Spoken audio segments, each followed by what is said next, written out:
I do have a question. Yes. Hillary, I do have like a really pressing question. Like I have been wanting to ask this for a very long time. Where in the fuck did you get your headphones? Because I love them. Every time I see them, I'm like, I want, and I don't know where they came from.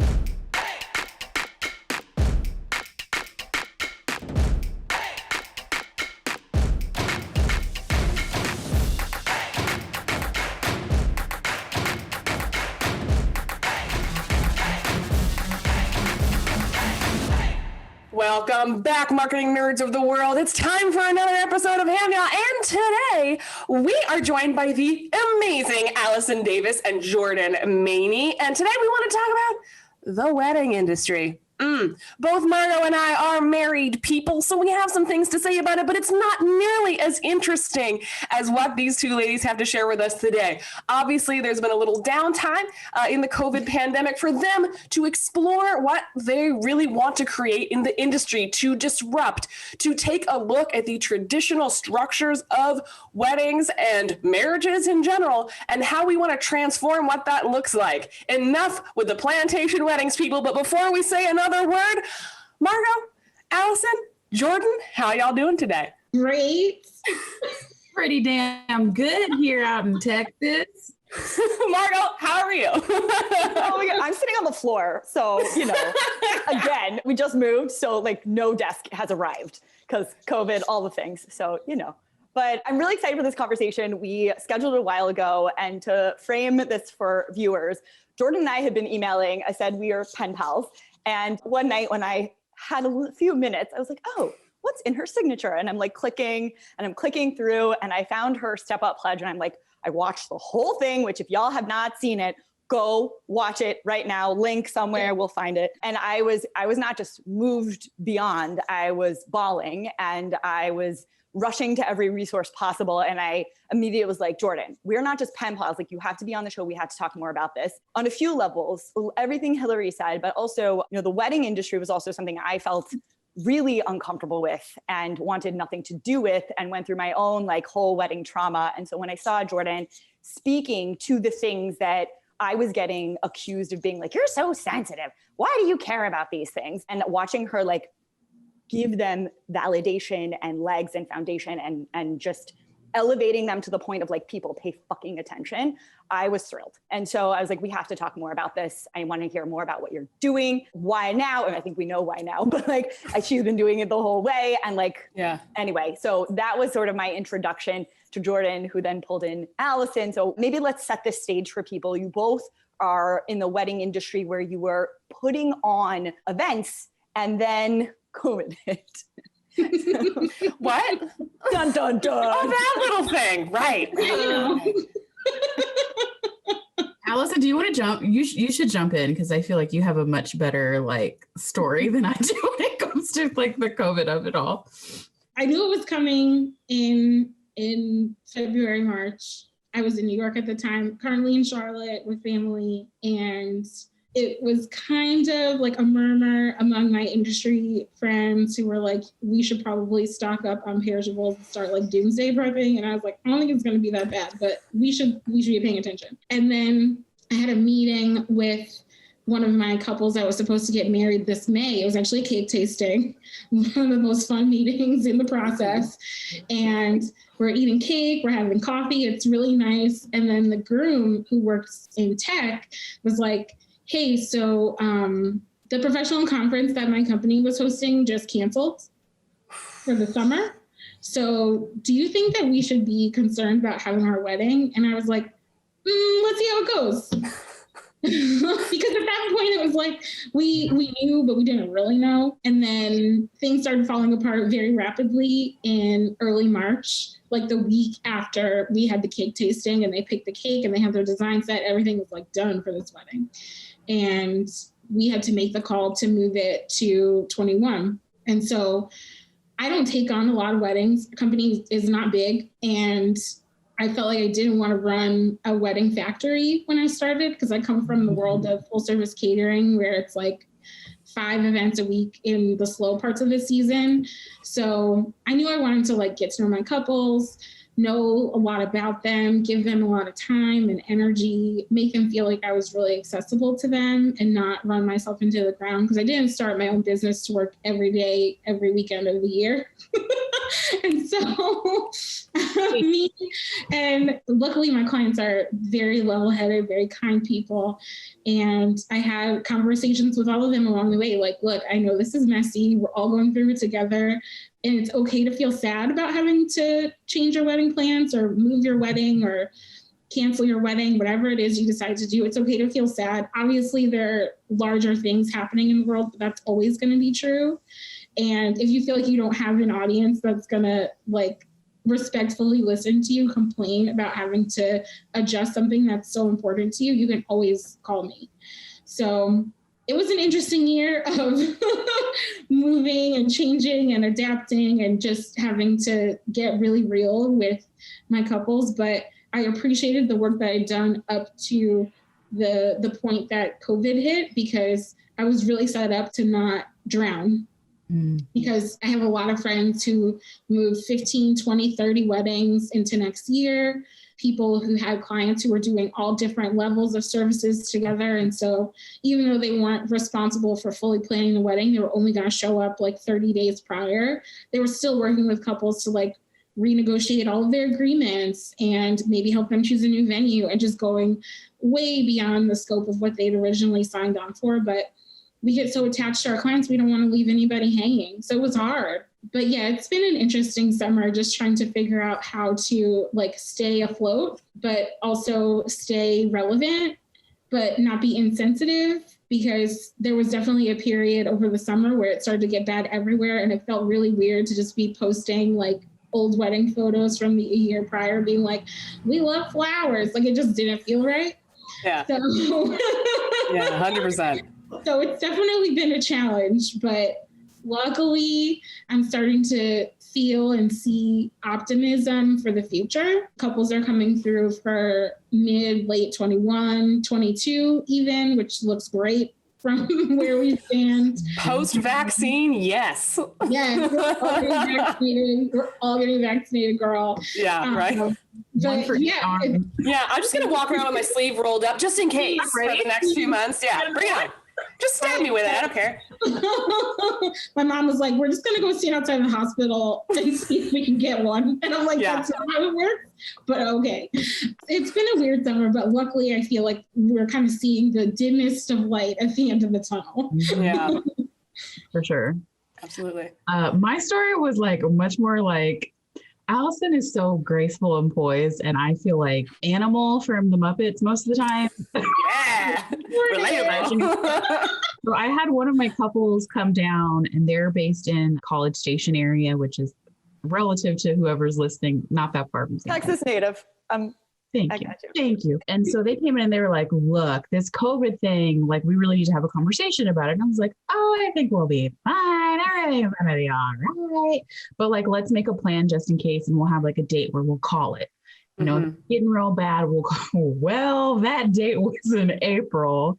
And then, you know, that Tom Hanks Instagram glove post. And I remember like looking at my mom and being like, it's time to go to the grocery store. Like, we got to go now. Yeah. Tonight is the night that we go. And Margot, you probably know about like HEB down here in South Texas, which is like king supreme of grocery stores. But we were in there, like everybody was in there, and it was all really based off of the Tom Hanks' Instagram post. And it was like right before the toilet paper fight started happening. And we were just like kind of all looking at each other like, I don't know you, but don't get close to me. I'm sure you're great, but 6 feet, please. Stay over there. But yeah, it was very much that energy of kind of like, and then at my early April weddings, like we're having these really tough conversations about like, do you cancel? Do you postpone? Like, what do you really want? And for each couple, it was different. Most of the couples that I have the pleasure of serving, were same-sex couples. And they were like, as one client put it to me, honey, I waited 20 years for this. What's another year? Another year. And I was like, okay. And for some other couples, they were very like, you know, it's more important for us just to get married and get it on a piece of paper. Maybe we come back to doing it later, but for right now, you know, we'll cancel. And I had one couple do that and it was tough, but it was like, okay, but most of the other ones postponed. And so once that happened, it kind of felt like this emotional slate clearing of kind of like, okay, what do I do now? Like, what comes next? Because I can't, Allison will tell you this, I don't do well when it comes to like sitting down and just like chilling out. Like, I need something to do. We don't know anything else. You know what I mean? Just you might have an inkling of what that's like. So it was kind of like the sadness of being like, oh, I can't help people that I've cultivated this relationship with for like a year. I can't help them have this really big, beautiful moment that they've been working towards. So like trying to like hold that space for them and that grief, like Allison mentioned, and then also kind of like hold myself and kind of understanding like the bittersweetness of like, oh, okay, I don't get to do something that I'm really good at, and I don't get to help essentially clients that have turned into friends. How do I still act and work and purpose under this fucking dark cloud of grossness? How do you still, want to wake up in the morning and do stuff? Like, how do you get that pep in your step? So that was kind of like the March, April energy of just kind of being like, I have no clue what to do. And then as Allison will tell you, what ended up happening was I watched a lot of Love and hip hop and a lot of Love After Lockup. Like, yes. It was a bad time. Yep. It was what for us, it was like Tiger King and Love is Blind and like Love is Blind happened right when it started, and we were all oh, well, that's happening. We're here now. It became so relatable so quickly. It's so weird. You're trapped. I would definitely do that. Basically the same. Yeah. We could totally do that. Oh my gosh. Talk to me a little bit about, I know, Jordan and Allison, you've sort of pivoted and developed a new kind of direction for both of your businesses as a result of this shift. Can you talk to us a little bit about where you are now and what you're working on? One thing about the wedding industry that I think a lot of my couples feel as a pain point is that it feels very antiquated. People will ask you to fax them things. You get handwritten invoices. People will only meet you in person to give you a proposal. Yeah, you guys are like, what? It's like very real. That is very real. For my couples, I understood that most of them are in their 30s, 40s, and that's not really how they're used to purchasing anything. Yeah. And so for me, when I was starting out, it was so important to think about how I would want to go through a process like this of taking on a huge project that I never attempted before and putting tons of money and time into it and just hoping it came out okay because you have one chance to get it right. I was like, I definitely would want to be able to communicate virtually, have video meetings, get digital proposals. Like, these things didn't seem all that amazing or innovative in the grand scheme of things, but in the wedding industry, it was a relatively big deal. Even now that we've been in COVID for so long, there are still people who are like, good thing we learned how to do virtual meetings during COVID. We're going to keep those. And I'm like, really? You guys weren't doing that before? They weren't doing that before. I tend to look to other industries to learn how to actually run my business because a lot of people in the wedding industry do not have actual business backgrounds.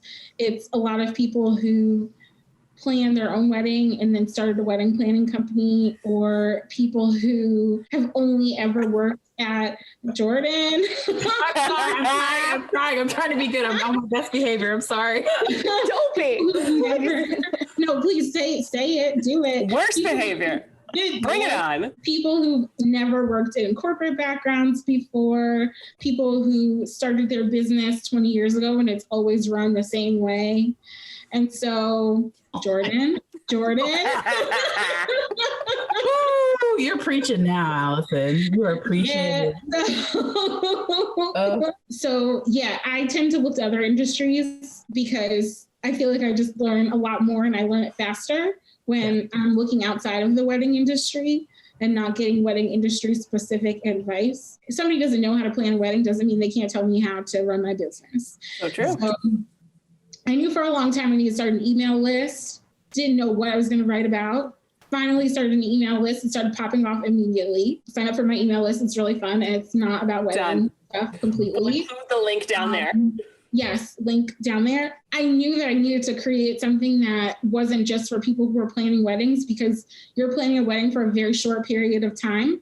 And not everybody wants to know or read about like trends for spring or like color schemes you can use. Like a lot of my clients in particular do not care about that. That's not what they're focusing on. So if I can put together something that is interesting to anybody and then throw in a wedding tip, just kind of like as a little spice at the end of it, great. That's what I'll do. So I started doing that. I got people reading that who are not planning weddings, who are not in the wedding industry, and they reply, they're having a great time. So am I. It's also something I really look forward to writing, because it's not just like, what other wedding things can I find to put and make interesting in this newsletter? So what are you writing about? I'm writing about just inspiration in general. So Awesome. It's like, here's a song that I really love right now. Here is an article I read recently that was really interesting. And then here's just some kind of visual thing that I found inspiring. So sometimes it's art, sometimes it's a performance, sometimes it's a photo. Like there are just so many things that I find just like creeping around the internet and like being in a lot of group chats. Hell yeah. And so instead of like texting each one of my friends individually, like, did you see this article about TikTok? I just put in my newsletter. It works a lot better. That's a really clever strategy. Like, don't text smart. Hillary, just put it in the news. I did an email list. My filters will so eat much it. trouble. Then I was like, well, the way I run my business, I only take on a few clients a year, and I do what people refer to as full service planning. I don't do any partial day of coordination, management, anything like that. Either we're planning this wedding together or I'm not the right fit for you. So my thought was like, well, if I start offering like little online course, this, that, and the other, does that dilute my brand? Does that make me come across as being like cheapy? No, it doesn't. No, it does not. It took me It does so not. long. It took me But I so get that long. fear. I get that fear 100%.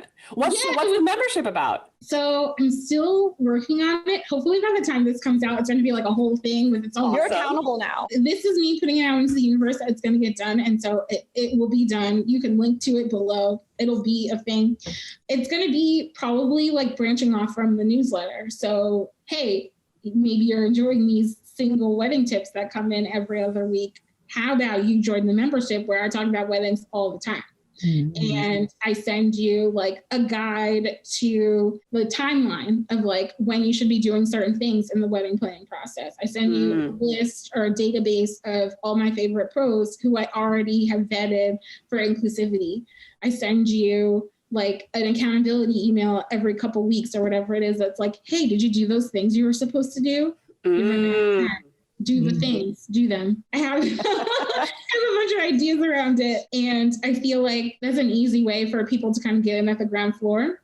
Yeah, absolutely. Which I didn't think was really a thing. But then, of course, Jordan, who is like out in the world going to conferences and like reading and listening to podcasts, she's like all in the mix. She was like, I have spoken to people who make $60,000 a month. And I was like, a month? Oh, that was a moment in time. That was a moment for American money? American I was like, are you serious?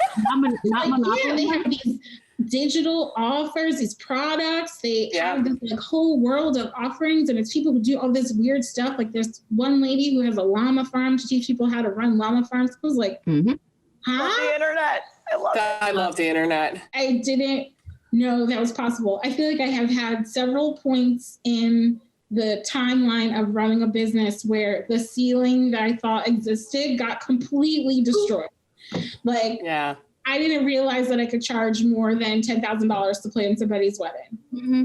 And then somebody said, oh yeah, like one time I had a client I really liked. I sent them a proposal and they said it was too low and their fiance wouldn't take it seriously. So could they just make it higher so we could compete with the other people we were talking to. It's like, what? Yes. Just like added a zero to it basically and then sold it to the client. I was like, huh? I got you. No problem. We'll add another zero for his comfort. Oh yeah, Please, sure. Absolutely. If it helps you, I just want to make sure that we're helping you. I'll just add another zero. It's like, what? Obviously, that doesn't happen to most people, but like, if you don't know that there are people out there doing those things, then you are going to limit yourself in ways that you really don't have to. And so once I learned about that, I was like, oh, let me take another look at my pricing because I'm working really hard and getting paid like I work at McDonald's. Let me fix that. Da da da da da. Exactly. Not loving it. It sounds like it kind of sucks. But then once you learn how to run your business and you realize you got to pay taxes, you have overhead, you got to pay for your website to run and stuff. It's like, wait a minute, what happens to my $10,000? So it's true. gone. And then like talking to Jordan, I feel like I like in a new moment of revelation, like every 6 months, I'm like, wait, people do that? That's a thing? Sometimes I get too like siloed into like wedding industry worlds and I see so much of people kind of doing the same things that I forget that there's so many people out there running businesses in ways that are so creative and smart. And like, you don't have to like babysit every little thing you do. You don't have to equate your time with dollars. Once I started like understanding that, I was like, oh, interesting. I was kind of already in process of kind of having like one foot in the wedding industry and one foot out. Yeah. Is what excites me and makes me like super happy is being able to talk about how we relate to one another. So I was always more focused on kind of like the health of the relationship of the couple that I'm talking to. Like, how are you making decisions for your wedding in the best interest of your relationship? And so like I would, go do coaching programs and come back and tell Allison about stuff where I'm like sitting, oh my God, I did this VIP day. And like one of the first exercises was like, hey, talk about, how much money did you make last year? Blah, blah, blah, blah. Now switch with the person sitting next to you. And I said, you want me to give her okay. All right. And earlier when we had done introductions, the woman was like, I'm only clearing like $60K a month and blah, blah, blah, blah. And I was like, I'm staying at the Best Western across from Popeyes that I can't even get into because the chicken sandwich just came back and traffic was backed up. But that's okay. Yeah, girl. Go on. That's cool. That's cool. Great. Yeah, good for you. Love that journey for you. Love that for you. Wonderful. You get into these moments and spaces where you realize, like Allison said perfectly, I think Trevor Noah had a really great quote about oftentimes we build dreams based on the information that we have. So we create that ceiling where we think, oh, if I could just get to there, that would be everything. And then you realize you're looking at people who are building like $1 million businesses based on fucking beans. Well, not, you know what I mean? Yes. Bean subscription? Yeah. Bean subscription. Yes, the Bean Club. Did you hear about that? There's beans? People tweeting about how they had just gotten accepted into this Bean Club. And I was like, what is a They got Bean accepted? An exclusive bean There's a club? waiting list. Exclusive Bean Club. There is a waiting list to get into a club where they mail you beans every month. Yes. Coffee beans? No. I mean, it's like beans, like beans, the magical fruit. Beans, yes. Beautifully packaged.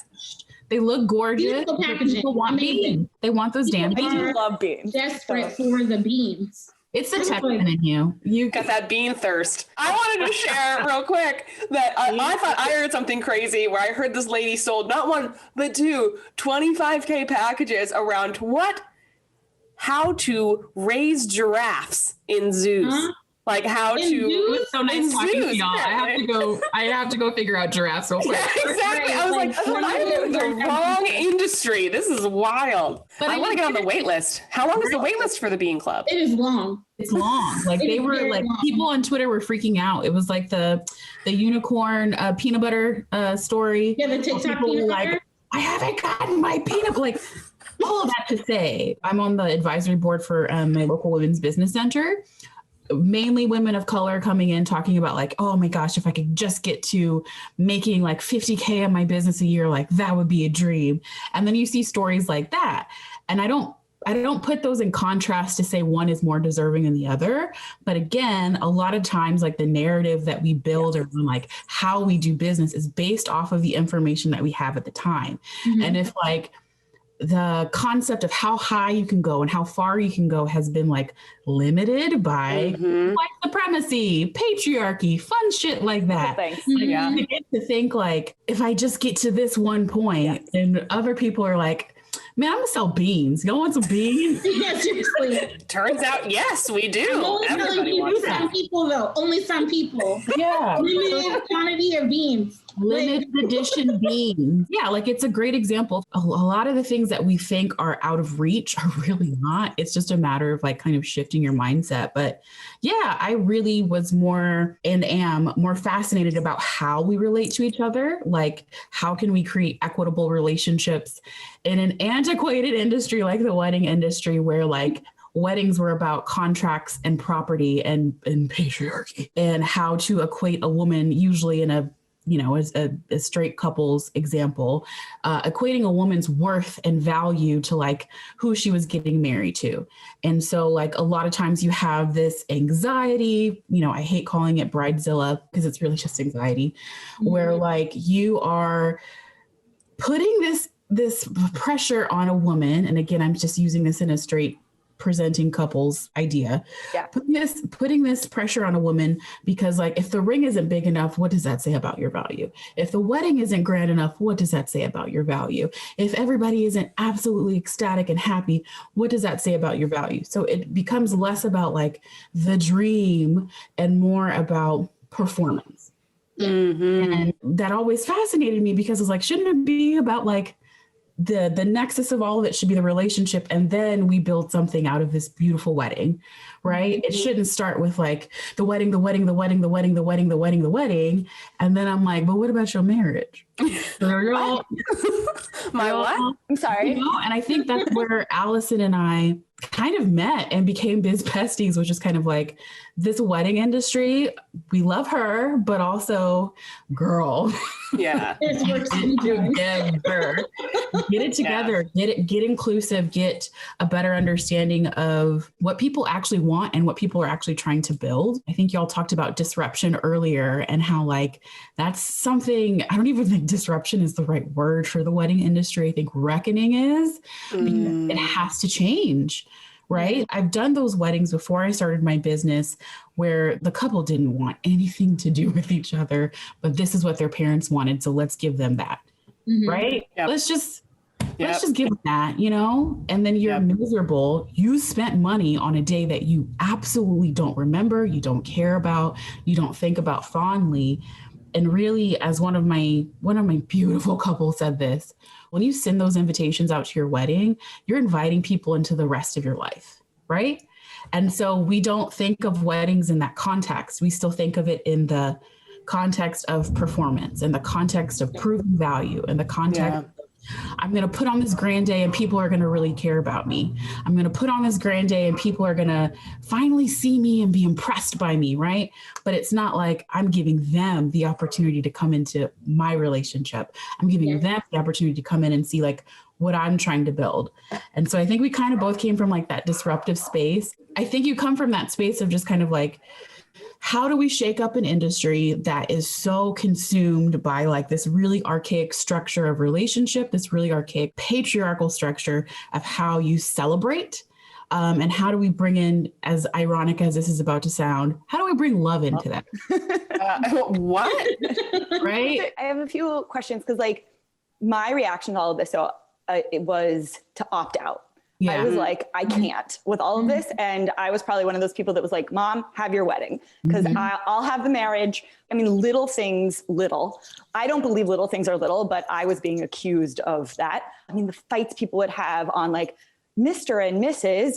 man's name. And I was like, I don't exist. Like, you know, just all the patriarchy that was on there. And they'd be like, why are you freaking out about a napkin with a name on it? I'm like, how are you not seeing this? Like, how are you not seeing what's happening here? Or the socioeconomics that's built in about like, well, do you want a plate under a plate or do you want just one plate? I'm like, well, who fucking cares? Well, you don't care. You hate your mother. And I'm like, what? How are those connected? What I was seeing in the process wasn't actually a wedding. It was some consumerism, but more what I saw was like generations of propagating and perpetuating oppressive norms that I didn't want to be a part of. And what I found so empowering about the work you were doing is that you didn't opt out. You were like, we need the next evolution of this. And I was like, oh, that never occurred to me as an option. It's not just you. It's not just you who feels that way either. Yeah. There's a lot of us who are just kind of like, all right, this is bullshit. Like, let's change this up. Allison hit on such a great point to illustrate how antiquated this industry is, because like there are people who will still do like handwritten invoices. There's a bartender who I love here, but like you have to call her landline to set up a meeting. And like no, that's not how you operate in this world anymore. And so it's really fascinating that we're talking about like processes that need to be updated, but like mindsets need to be updated as well. Because I mean, no greater example of how tech updates faster than human behavior is this pandemic. But that's kind of, I think, where a lot of people, Allison and a bunch of other vendors, are with like trying to move in an industry that in a lot of ways is unyielding to change, and not just like any type of social change. I'm just talking about change, period. Yeah. Because there is that generational, I'm going to say something. I will say it, Allison, so you don't have to say it. There's like this 3-tiered problem that comes from the patriarchal idea of weddings, right? So you get like a 3-year-old, 4-year-old girl, and you start putting ideas into her head about, first of all, you have babies playing with baby dolls. Is that not the craziest? Anyways, you don't want to get me started on this with my 2-year-old. Do you have things to say about it? So we have 3-4-year-old girls, and we start telling them about like their wedding day. And I love fairy tales, but it always ends with a wedding. Rescued. Look at every Christmas movie, a wedding, usually to a prince, and how it's like you're going to get rescued, you're going to get saved, and like you're going to have this really big event that's going to be about like your worthiness and your value. And the reason like we put so much pressure from that age, we condition that much pressure, is because usually the wedding was like the last day it was going to be about you. You're going to have kids, you're going to be quiet, you were going to quietly support your husband's legacy with little to no credit, but you got to have your wedding and that's it, right? And that was your work with a dowry. Which was like literally your value from your dad. You were a tool, and so you as a concession got a wedding. You got a big day. Center. That's it. And so like we have like that antiquated idea that we condition into girls, and then those girls grow up and become women, and they have all these anxieties as it gets closer to their date. And then there's also this like level of entitlement that comes under this, because it's like, I've been dreaming about this day. It has to be this way. Like you have to be cost effective for me, because like I want this and I want you and blah, blah, blah, blah, blah. So you have all that integrated together. And then you have an industry that is mainly led by women and queer men, right? People who are in the margins trying to build businesses, sustainable businesses, and oftentimes are not pricing themselves sustainably. So you have that coming up against each other. And there's like unyielding energy of like, well, I don't know why we need to change anything. That's just, that's too much. That's like too much change. And just the fact that it's how many years after the SCOTUS ruling on same-sex marriages, and there's still like companies who are like, no. Like Allison and I have both talked about how deplorable the concept of plantation weddings are. And there's still places that are like, nah, bro, like we're going to have it on with the wind fantasy. What?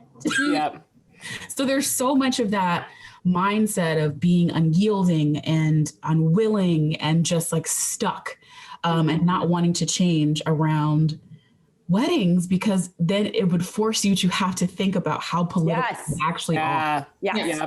Right? Like, because if you start to acknowledge that, you have to acknowledge all the other little bits of it. And it's like you're tugging at this tapestry and you're undoing it. And a lot of people would rather be comfortable in their misery around something, around a tradition, than take the work to be comfortable temporarily to change it. Just gaslight you. Why are you being so difficult? as a child when you're just asking questions. You're asking questions to people that you're paying.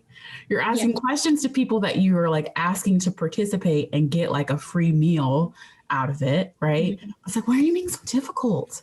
Yeah. Can you just... Jordan, can you tell us how you have moved this conversation forward? Yes. I think for me, the pandemic hits and I'm looking at all of my weddings being pushed into like 2021, 2022.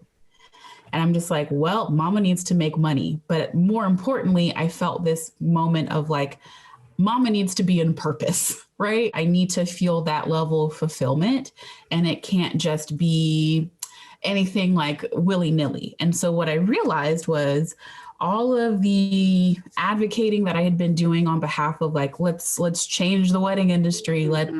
Let's get some perspective on relationships. Let's get some perspective on how we treat wedding vendors and like pricing sustainably and having businesses that last and not having like wedding planners be burned out by 3 years and be like, man, fuck this. I'm out of this industry. Yeah. There is a high turnover rate for a reason, very high.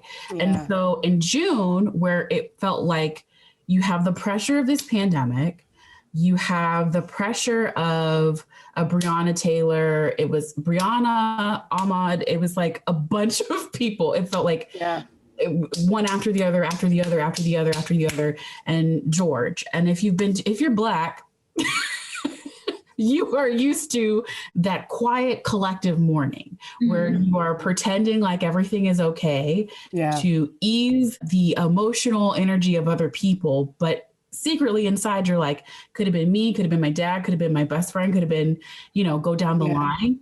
And so like, it's this acknowledgement that we're all going through it, but also this acknowledgement that it's better not to say anything because we don't want to open the floodgates. So I'm feeling that. And then I'm feeling this pandemic and I'm like talking to Allison. I'm like, I don't know. I can't take this shit anymore. I have to open my mouth. And she was like, go ahead. Like if you're ready to do it. Good friend. I was like, all right. Hell yeah. Like, I don't know if I should do it. I was like, Jordan, and Allison was like, go get do out there and do it. Make that video. And so I sat in the back porch and I was just like, whew. I'm going to make a video. I've never done anything like this before. I don't have the platform for people to really like care, right? Like I wasn't really out here like that. And so like I sat down and I kind of like, I had some notes because I always have notes. And then I just went for it and I posted and I had this idea, like we're having this moment of reckoning as a nation, globally and as a nation, of people recognizing like, oh, this is a pattern of behavior. This is not good. Pretty bad. Like, ooh, y'all's lives do matter. Oh my God. Like when Ritz is putting out corporate statements about Black people, I'm like, it was also partially, which I could have imagined was extremely frustrating. It was very much an energy I know from the majority white community of, why didn't anyone tell me? And it's just like Buick knows Black Lives Matter. It's like, it's so great that y'all are having this moment, but like there were just a couple things that we asked for and Mazda vroom vroom was not one of them. I get on my phone and I go on live on Instagram and I'm like, hey, big titans of wedding media, we need to be doing a better job of highlighting Black love. You need to show us when we're alive and enjoy. Show Black queer couples because good God, you never see them anywhere. And then do a better job of highlighting Black vendors because also if you're not checking your implicit bias, if you're not checking that shit, then like you'll have preferred vendor lists at wedding venues that are 50K up that don't have anybody of color on it, particularly Black people on it. Damn sure don't have any Black women on there. And so it was just like this thing that was in me. And I was just like, I got to get this out or I will not be able to go to sleep. And then I did it. And then I was like, whew, okay, maybe that will get like 100 views and we'll be good. And then like, it started getting traction and I was like, did I do that? And I started getting calls from the people that I called out. And I'm like, awesome. Cool. Hey, Zola. Hey, the Not Worldwide. Great. How are you doing today? Like pretending like I've been expecting your call. But it was a very... interesting moment because it made me realize again that ceiling that, oh, well, this is all the information I have. Maybe they'll listen, maybe they won't. Like, so you see just kind of like people being willing to have the conversation, which is great. And so like it was a moment of reckoning, but it was also a moment of recognition. And so when we get to that moment of recognition, how do we get into action? Because there were a lot of panels, there were a lot of listening sessions, there were a lot of corporate statements, there were a lot of promises that were made, but like the accountability has to come. And Allison is laughing because, girl, thank you. We went to all the panels every day for over a week. Yeah. That was like over a month. Over a month, you're right. We recognize that we haven't done the best job in being inclusive. And here are all the Black people we know to talk about. I told this to Allison. I'm going to say this now because it still makes me laugh. It was like Titanic hit that iceberg and Captain was like, emergency, emergency, all Black people to the deck, all Black to the deck, because they were creating lists that were like, we found 50, we found 50 Black women planners. Here you go. And it was very reactive. It was very reactive. It was very reactive. Yeah. I'm not like them. I'm not like the racist ones over there. Here's your 50. No, we like you guys. We definitely like you guys. Y'all, you're great. It was very that energy of just kind of like, we need the heat taken off of us. So here's some lists. And so it was just very interesting to kind of see that aftermath of this pledge and petition, the Step Up pledge and the Step Up petition. But after I was doing like these conversations and talking one-on-one to like leadership for some of these big media platforms, I was like, that's cool that we're having this moment. But I also know if there's no follow-up to this moment, then there's no follow-up to this action. And so I was just like, yeah, I'll get back in contact in like November and see how you're doing. And some of them were like, Wow. Yes, we would love that. We would love that. And I'm like, Did you follow up? Yeah. So that was part of the summit, the Allied Advocate Summit, was we had this media accountability panel, and it was a shining example of how uncomfortable accountability can be, but how rewarding it can be when you stick to it and you don't like find a way to kind of wiggle out of that discomfort. Just dive into it. Just lean into being uncomfortable, because accountability sucks for everybody. It sucks for the person holding you accountable. It sucks for the person being held accountable. It's not fun, right? It's not like, oh, we fucked up, right? But if you can lean into it, you can lean out of it that much faster. And Absolutely. So it was a good example of kind of like what that looks like. But that was kind of like, that's been the last 6 months of just being like, okay, weddings, let's change social reform. Let's do that. Yeah. Can I just give more context around this too? Like, always. The wedding industry is not an industry where we call each other out.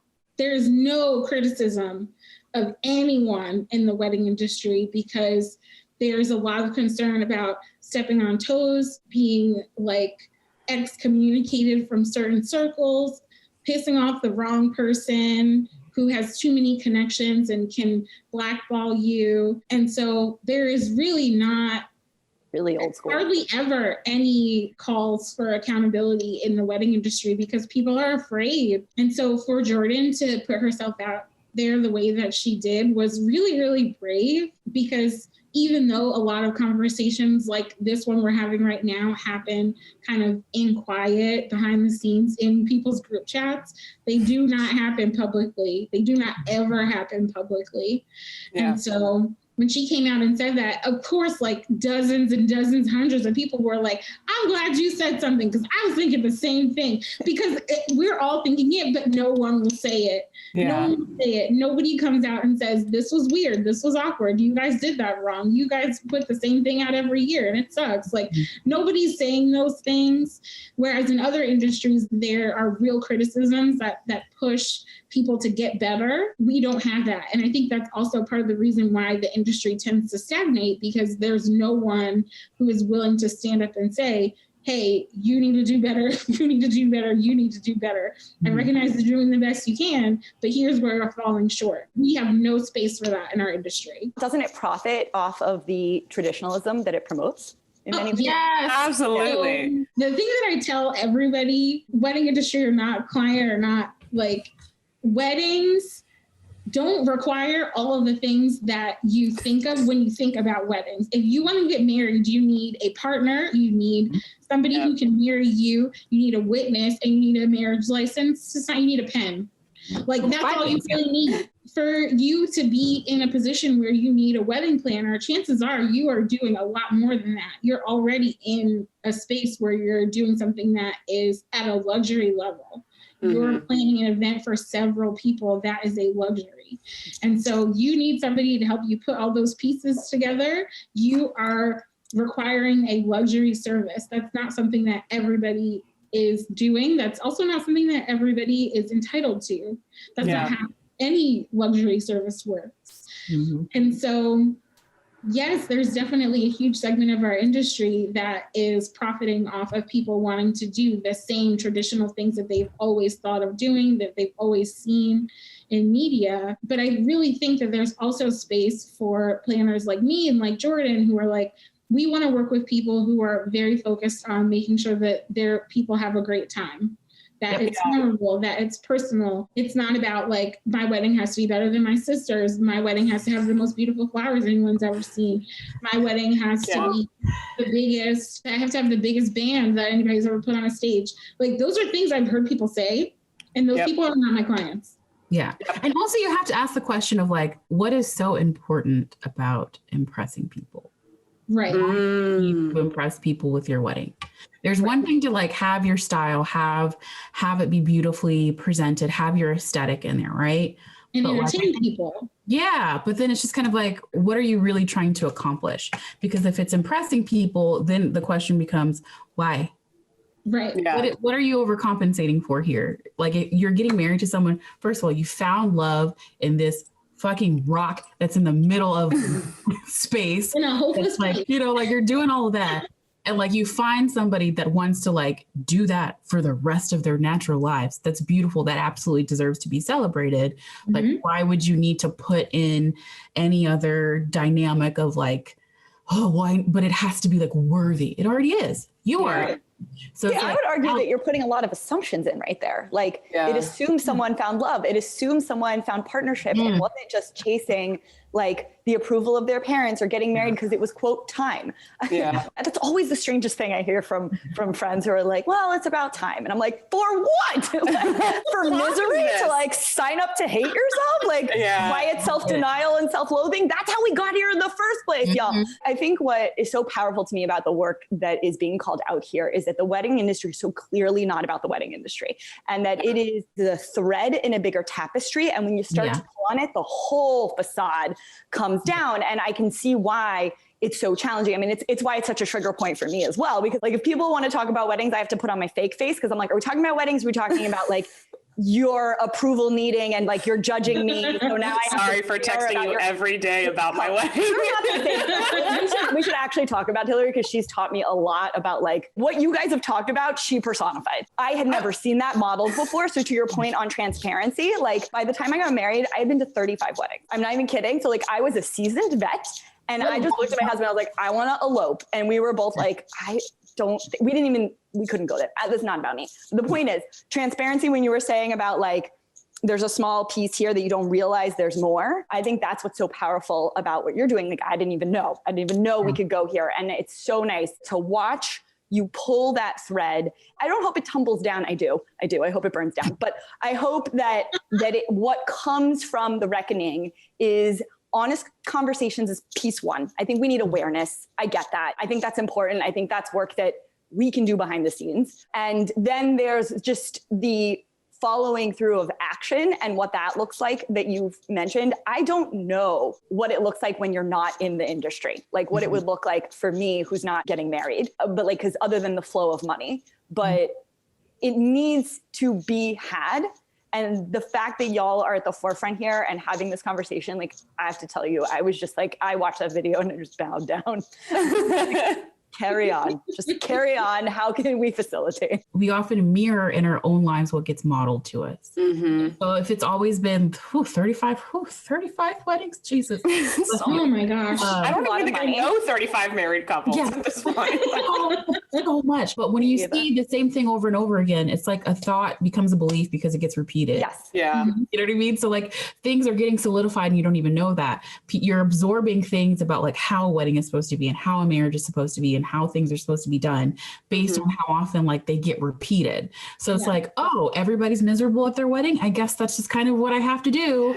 Or, you know, An eating disorder. yeah, like, Want to talk about it? Yeah. real, like the messages that get sent again and again of like, as soon as you get that ring on your finger, well, oh, you're going to make that choice. Is that really the best thing that you need to be doing? And you have 50 freaking people in your head about like, well, you know, it's really not about you. It's really not about you. Who are confirming that, but also saying like, well, why can't you seem to make a decision? So there's all that energy around it. But I think what makes me so happy about the work that Allison is doing, what makes me so happy about the work that a lot of her friends are doing in the industry to disrupt it, is that there are always more people in line with your values than you think.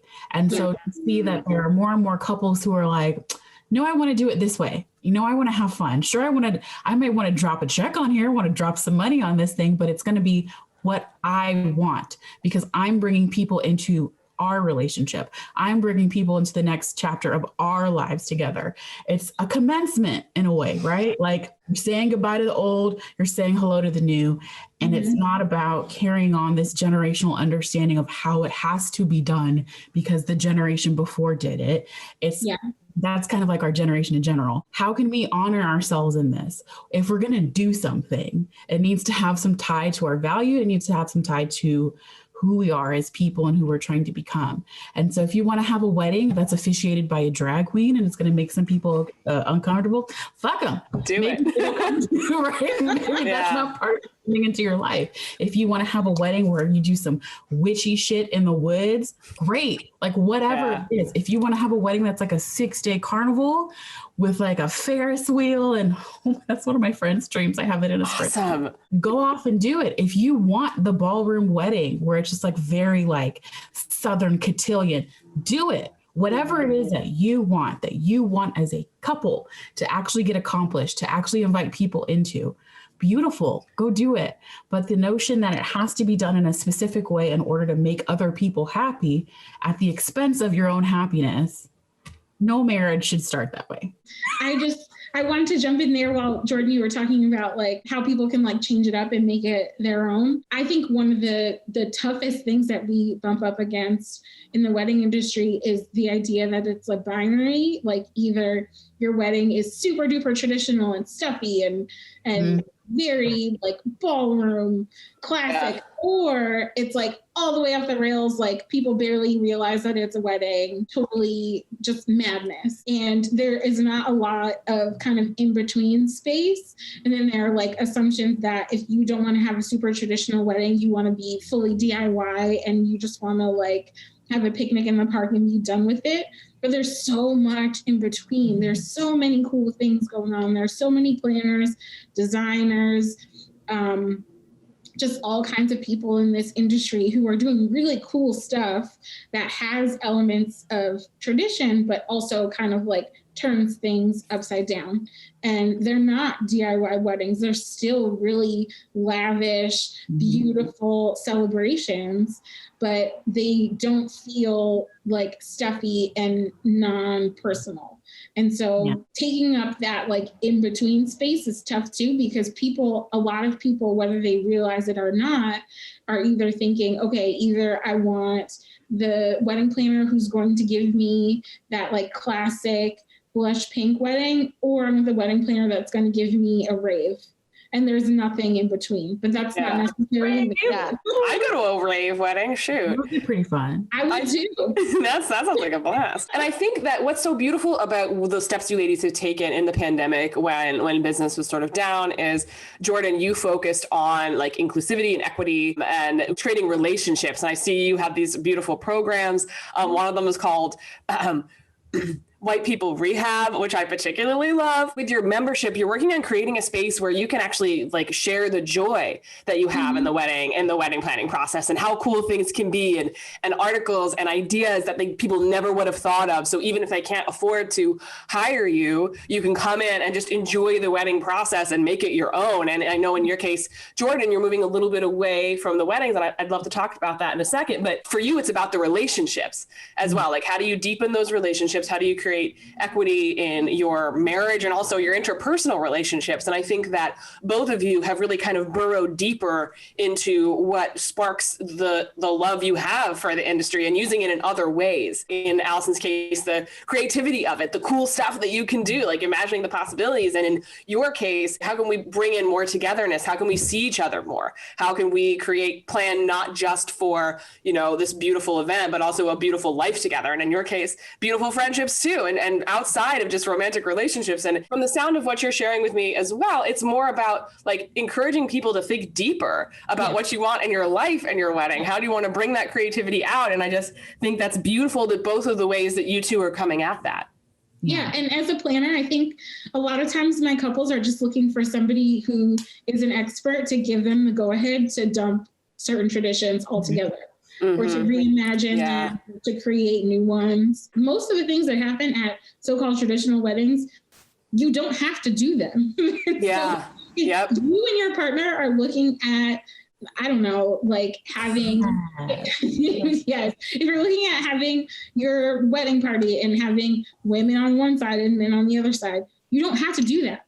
Yeah. You can do that all together. You don't have to have a wedding party at all. For me, a lot of the times when my couples are like, oh, we don't know about this, we don't know how to do this, or what should we do about that? I'm like, what if you just didn't do it? Not to be like the person that says like, forget it, whatever, we don't do anything. But at the same time, like if I can tell that people are having a hard time getting their brains around something, or they're just not really comfortable with something, I love being able to say to them, like, we don't really have to do that. We don't have to do any of that. You can do the things that are speaking to you, that you feel are important to you and who you are as a couple, but you don't have to take everything, to pick up everything and run with it.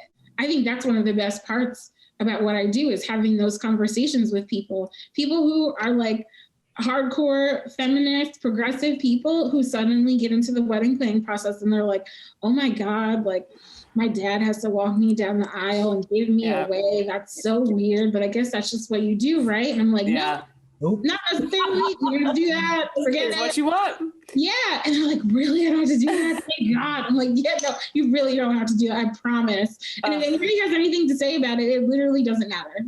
There we go. That's the lesson at the end of the day. I would love to ask both of you ladies, just if you were to think about the wedding industry 10 years from now, what if in the work that you're doing, I know, again, Jordan, you're stepping away from the industry a little bit as well, but when you think about what you would love the industry to look like in 10 years, what does that look like for you? I feel like when I'm talking to people who have like weird feelings about their weddings, or maybe aren't sure they want to have a wedding, the one thing that I like to remind people of is your wedding is usually one of the only times that you get everybody that you love together in one room to celebrate you and talk about how great you are and how much they love you while you're still alive. Like they give speeches about how awesome you are. Yeah. Like milestone birthday parties are a thing for some people, but not for everybody. When you graduate, sometimes that's a thing, but some people don't graduate. I'm trying to think of other occasions that happen in your life. There aren't very many. Like for you to get everybody that you love in the same place at the same time to celebrate something positive, we don't really have that many occasions like that in our society. And so I feel like as much as people like to hate on weddings in general, I feel like people are always gonna want to get together and celebrate something positive and feel that positive feeling that you get when you're at a really great wedding and it's super fun and the music is really good and the food is really good and you're just having a blast, the time of your life, and you know everybody, and the people you don't know, you still feel like you know them. Like that's the best feeling. Yeah. And so I really want our industry to do a better job of focusing on that and how we can make that really accessible to people.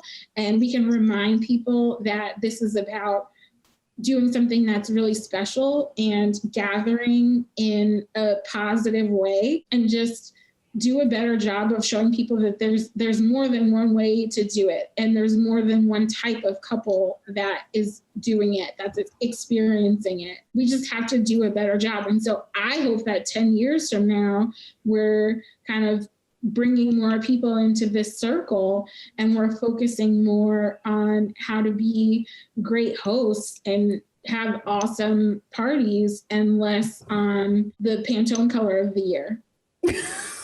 I don't know. Yep. I want like a Pantone color of the year comes out every single year. Every wedding planner, designer, floral designer posts on Instagram with those colors and says, we're so excited about the Pantone color of the year. Here's a wedding that we did that had that color. So what I'm hearing is more imagination as well in 10 years. Think different. Yeah, Think because different. I know that when I'm speaking to my clients, they don't care. Yeah. I'm really proud of myself for doing a great job of reaching the people that care about the celebration. My clients do not care about the Pantone color of the year. I don't know if anybody really cares about the Pantone color of the year, except for the wedding industry on Instagram. Like OPI. 2 days after it comes out. Yeah, like we just have to do a better job of like finding ways to convey the emotion of a celebration and getting creative about what celebrations are really about, and make it less about the visuals and the stuff. Because I love the stuff. You don't care about the type of chair. I care about the type of chair. I'm going to pick one that's great, and you're going to love it. It's going to match. It's going to be comfortable. Yeah. I know you don't care about picking and sitting in 6 different chairs, but I do. So here we go. That's why we pay you. We're working together. But yeah, if we could just get people excited by talking about all the fun that's coming and all the cool ways that you can make it interesting and special and reflective of who you are, our industry would be so much better. It's subversive, and it shouldn't be like what you're recommending. Yeah, right? It's crazy. Shouldn't be. Doing what you want to do is always subversive. You brought up a really good point. Like you always bring up really good points, Allison. In 10 years, I would really like to see greater understanding of the emotional context and emotional labor of wedding. We were talking about pulling the thread of this tapestry. There are so many powerful narratives about who gets access to money, who gets access to power, and then who gets access to happiness. And so if you continue to not see yourself represented in publications that are talking about love, but they're really talking about weddings, but they're talking about love, right? Then you'll begin to think that that's not available to you. And so like, of course, I would like to see greater representation, but in 10 years, I hope we're having conversations about this, about marriage, about relating, about childhood trauma is my favorite thing to talk about. Like, I want it to be fun. I want people to come to a wedding and be able to be seen and celebrated, right? In the fullness of who they are. And I really want there to be a greater redefining of what a wedding, what a celebration like that can look like and what it can be about, and how so much of it now and how it's been for the past like 30 years has been about like glossing over who you are to give other people what they want. Right. And it's just like, okay, well, like you become a template. You become like this little like, oh, well, it's not really about you. The family needs this, blah, blah, blah, blah, blah, blah. And I can understand that to an extent. But for the most part, I would really like to see what it looks like to have an industry as concerned with the people getting married as with the celebration and the details. I don't know if that will happen in 10 years, but I'd love to see it. Go ahead, Margot. No, I just want to sit with that statement. Yeah.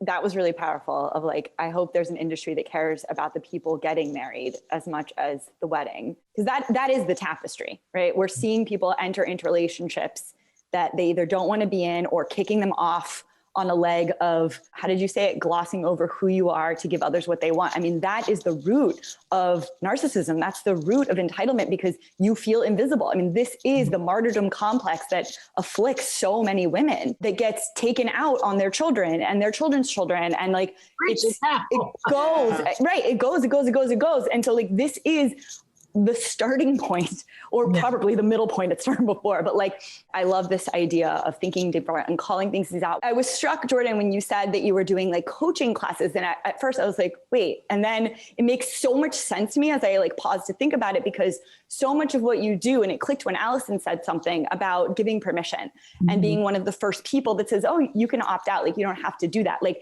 that is in so many ways, it is the first time someone's hearing that. It is an emotional moment. Right? Like, something that should be solved in therapy is basically being worked out in the wedding planning. Right?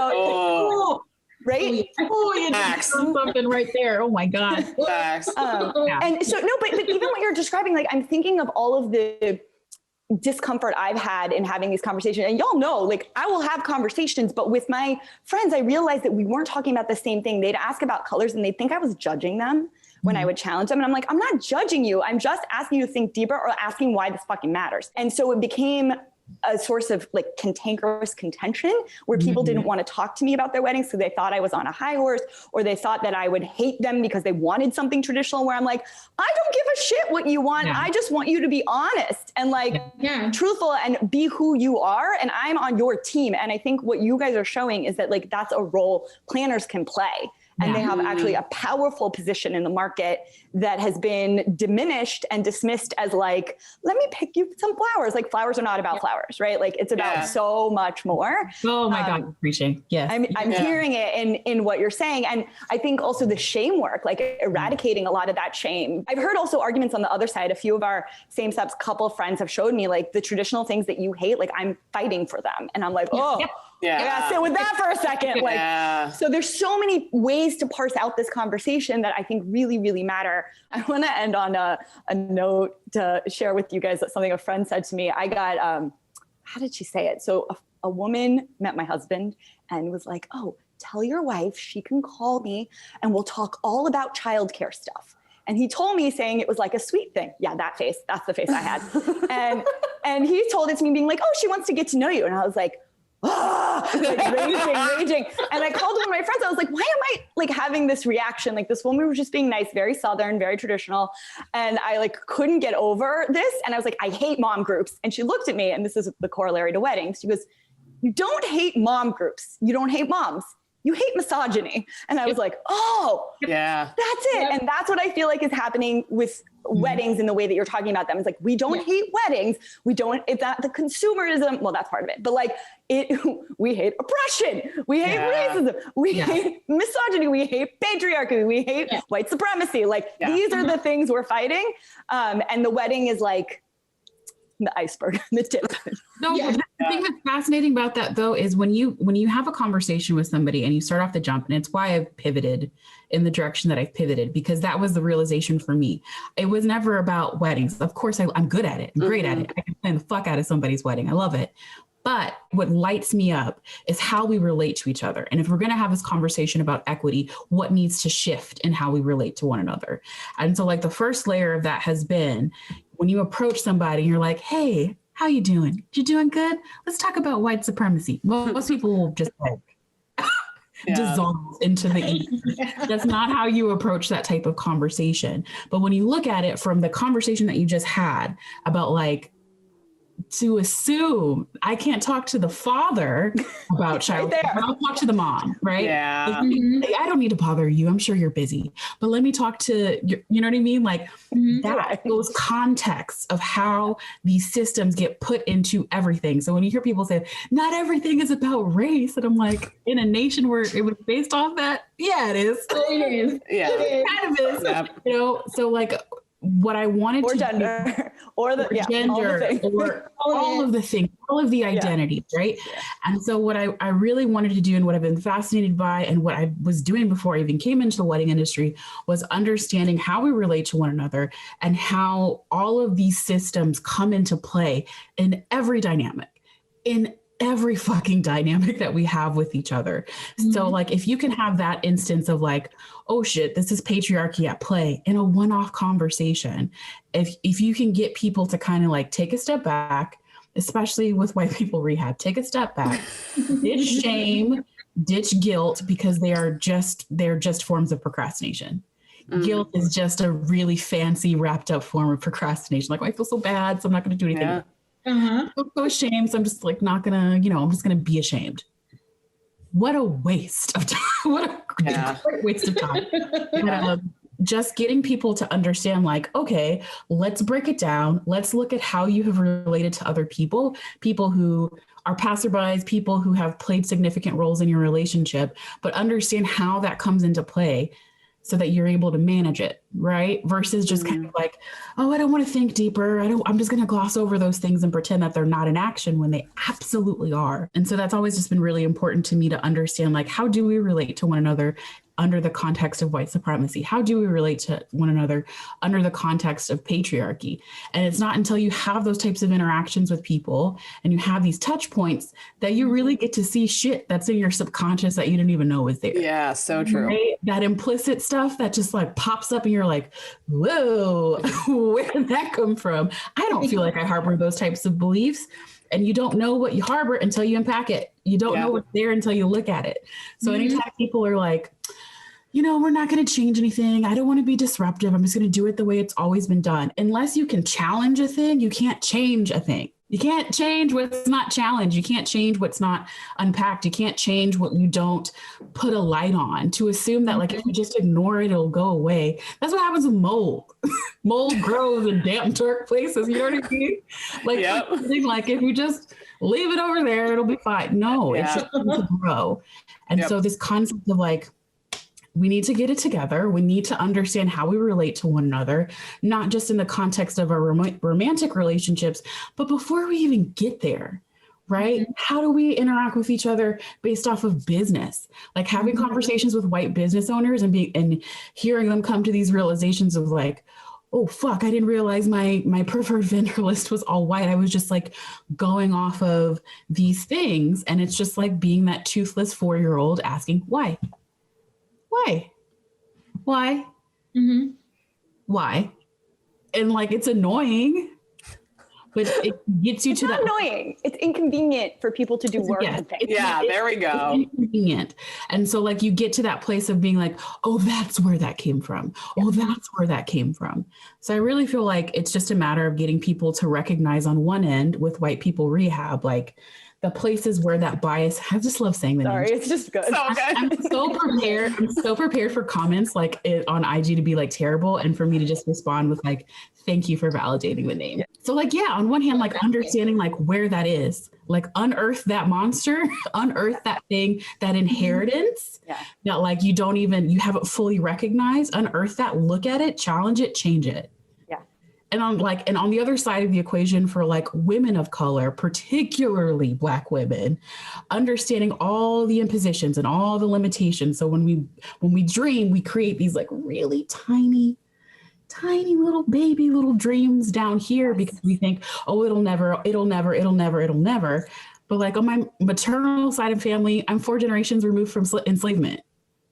The idea that I'm just kind of like, man, I don't know if I should charge like 10K, like 5K for this weekend or what. You know what I mean? It's relevant. It's relevant. All of that to say, put in a really nice, pretty bow. Weddings and enmeshment and relationships and how we meet one another and how we celebrate one another are so crucial to understanding ourselves, are so crucial to understanding our relationships, and are so crucial to understanding how we can change things for the better.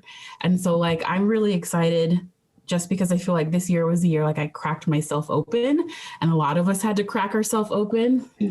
I'm really excited by these types of conversations, and I'm really hoping that people will begin to, as Margot put so beautifully, think deeper. Think deeper. I have like 50,000 more questions, but since we're on time, such a powerful conversation here. I have my page of notes. I want to wrap things up for viewers. One powerful note I took away was the transparency we have when we use our voice and share with each other. It doesn't necessarily need to be in a public forum. Hillary and I talk often about creative allies. And one of the reasons, both for encouraging your creative process, but also for this level of transparency. I think it was Brian Koppelman had a good podcast on this where he was talking with some female writers and they were like, we need to talk about numbers. Like you didn't know you could get this for that script. You didn't know that these were things you could ask for in negotiation. And I think all of us can remember, I remember the first time a woman told me what she made from an online business and it was like $400 a year just in ads. And I was like, what? That's a thing like that we can do? And I was like, now I understand ads. But I think that the more that we can share and destigmatize a lot of what you're talking about, both business-wise, so we can expand the dream, and also more tactfully on weddings and expansion of like yourself, right? This idea that it all is about what is possible if we are allowed to think bigger, if we're allowed to think different, if we give ourselves that permission, because society is probably not going to give it to you. So we are having to do that work, but we can hold each other's hands in that regard as friends, as colleagues, as just people in the freaking trenches. So allies and friendships, transparency, reckoning. I think that this is a long time coming for the wedding industry. I am so glad that you're part of what's spearheading it.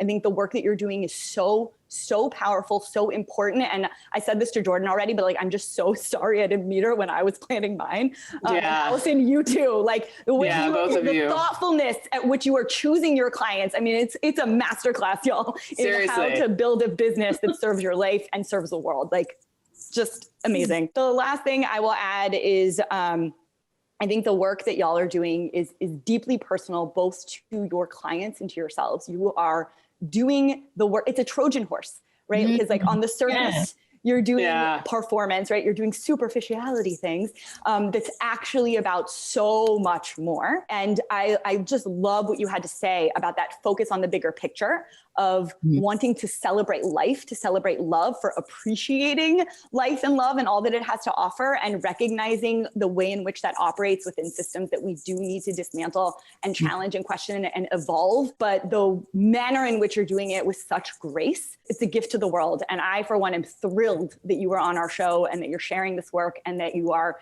using your voices, and just carry on. Yeah, we're so honored to have you both. Thank you for blessing us. Truly, thank you.